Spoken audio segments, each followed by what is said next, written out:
These tariffs are the end of the world. That's not true.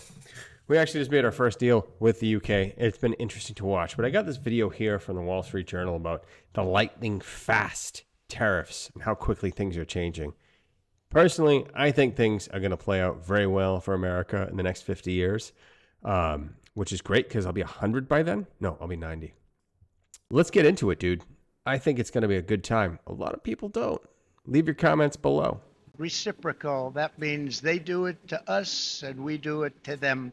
Typically, imposing tariffs is a months or even years-long process filled with economic analysis, comments, and public hearings.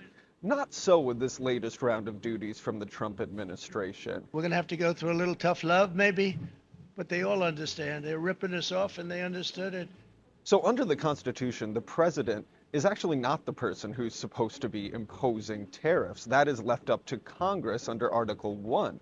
But over decades, Congress has relinquished that authority and empowered the president through multiple laws to impose tariffs and other trade barriers on foreign nations. I didn't know about any of these. Section 338, sections 201, 301, 122, section 3232, the Internal Emergency Economic Powers Act. That's interesting. I didn't know that. I knew that Congress is going to get involved at some point. They need to get involved, but I didn't know that he actually had the power to do this. It seems like Congress has delegated off a lot of their powers over the years. I mean, a lot of it I wasn't around for. I was born in '84, but it's a good chunk of it that actually happened. I think after the '80s, it really started to give things away. That's interesting.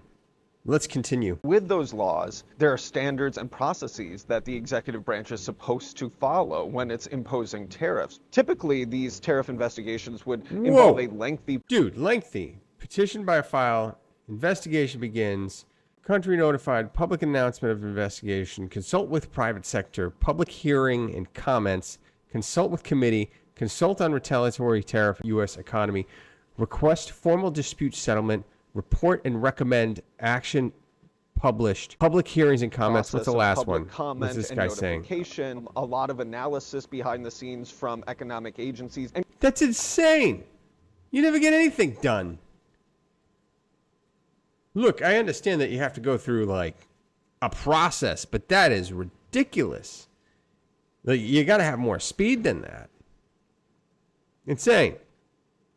And conversations with private industry and labor unions, all of that will go into a giant tariff report that will be delivered to the president, who will then decide whether they actually want to impose these tariffs.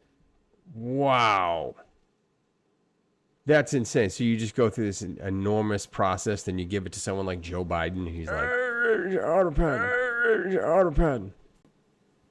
So this is not a very fast process, and that has been frustrating not only for President Trump, but for some domestic industries. And so what we've seen President Trump do, partially because of those concerns and partially because he just doesn't like the delay and the technocracy of the process, he's short-circuited that process with a lot of these tariffs in the second term. The primary way that he's done it is by using a completely separate law. This is the International Emergency Economic Powers Act, or you may have heard of it referred to as IEPA. Now, this is a law from the IEPA. Isn't there a reel on that?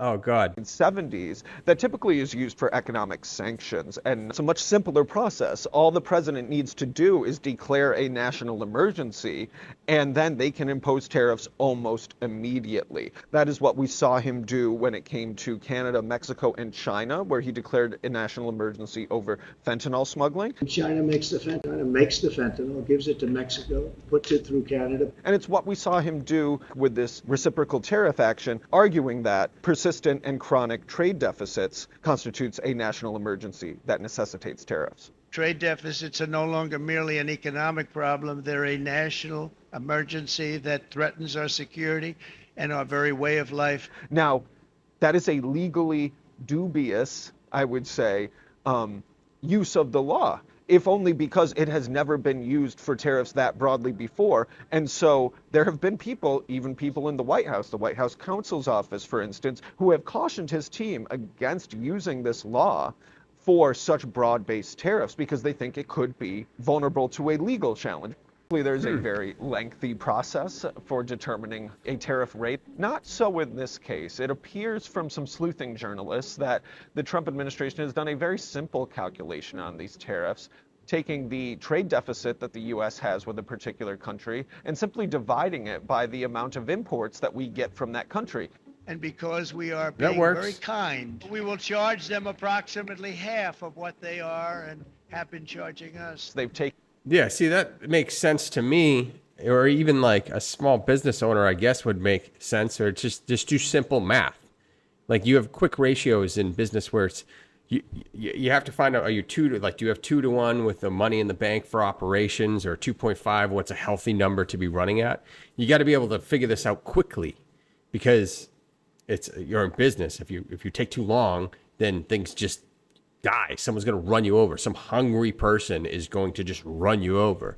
And if you just looked at the process that this thing takes, it looks like it could take years before you can implement some sort of tariff. At that point, it's like, it's a non-starter. So I guess just doing this quick math would be the best way to get the ball rolling. I mean, he's taking action. If you disagree with what he's doing, comment down below. What I think a Rasmussen poll just came out that said it was 50% of the people agree with what he's been doing with the tariff. So, I mean, I agree. I think we should do something. We're getting ripped off. Taken that percentage rate and cut that in half and then made that the new reciprocal tariff rate. Not a full reciprocal. I could have done that, yes, but it would have been tough for a lot of countries who didn't want to do that. The same day as Trump's tariff announcement, we saw the Senate pass a resolution challenging the president's authority to use the IEEPA law on Canada because they thought that was most politically expedient. And this was interesting because you saw a handful of Republicans join with Democrats to deliver a rebuke to the Trump administration's trade policies. This is a tax, plain and simple. Taxes should not be enacted by one person. Now, it's unclear whether that resolution is going anywhere. House Republicans have used a procedural gimmick to prevent Democrats in that lower chamber from taking up a very similar resolution. But I think symbolically it does show that there is some growing bipartisan angst and antipathy toward the breadth and aggressiveness of this tariff policy. Hey, all right, that chart with fentanyl, yes, most of it is captured in the southern border, all right? And there's a little bit coming to the northern border. But it only takes a small grain of that stuff to kill somebody, okay? It doesn't, it's not acceptable either way. At this point, the very next morning, we saw a new bipartisan bill. Well, it is time, I believe, for Congress to reassert ourselves in our constitutional duties. So this very aggressive and quick approach to the tariffs is certainly allowing the president to impose duties much more quickly than he would ever be able to do it in the past. But I think it does leave some open questions as to what are the legal vulnerabilities to these new tariffs. And then I think it also leaves them open to some congressional pushback where Congress says maybe we start to think about taking some of this trade authority back that we have relinquished to the executive branch. Hey, I think it's a good thing that he's doing. And if Congress wants to take it back, they can try to take it back. They're a mess right now. I think more things need to be made in America. He is doing some crazy stuff, but I think right now, we kind of need somebody like that. Right now, things are crazy. I think that's what we need to do. If you disagree, go ahead. Comment below. Check out some stuff. I got affiliate links down there. If you want to support the channel, check out the next video. Thanks for hanging out, guys. Thanks for watching. I'll see you in the next one. Bye-bye.